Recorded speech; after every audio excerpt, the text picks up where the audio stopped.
Dancing with the Stars has made a lot of changes for its latest season, but the 2 hours of corporate synergy known as Disney Night? That's here to stay.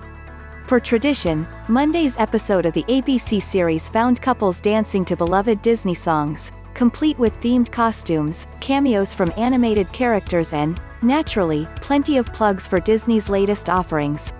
Pixar's Soul is coming to theaters November 20th, in case you hadn't heard. Movies getting released on schedule, in an actual theater. Remember that?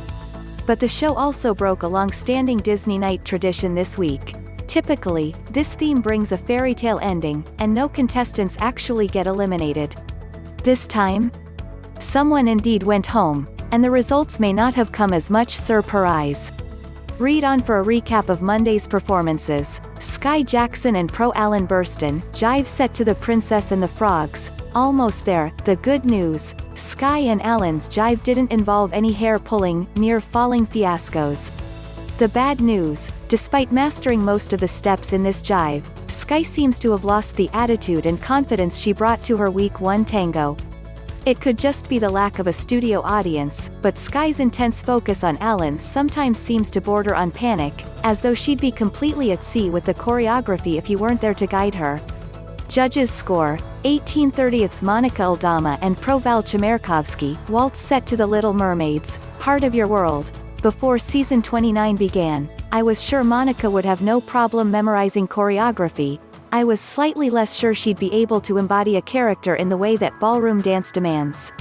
What a delight, then, to see her deliver a waltz that was elegant, confident and, most impressively, totally committed to Ariel and Eric's romantic chemistry.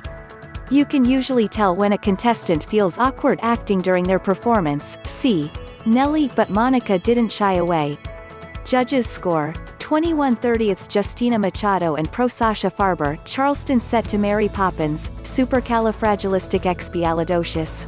Pictured. I'm shamelessly echoing the judges here, but this Charleston didn't have quite enough swivel in those swivel steps. Justina does have a knack for making ballroom dance look easy, but in this case, she actually was turning in a very simple version of what's meant to be an intricate step. Meanwhile, we could have done entirely without that bizarre spinning on the stomach section, no?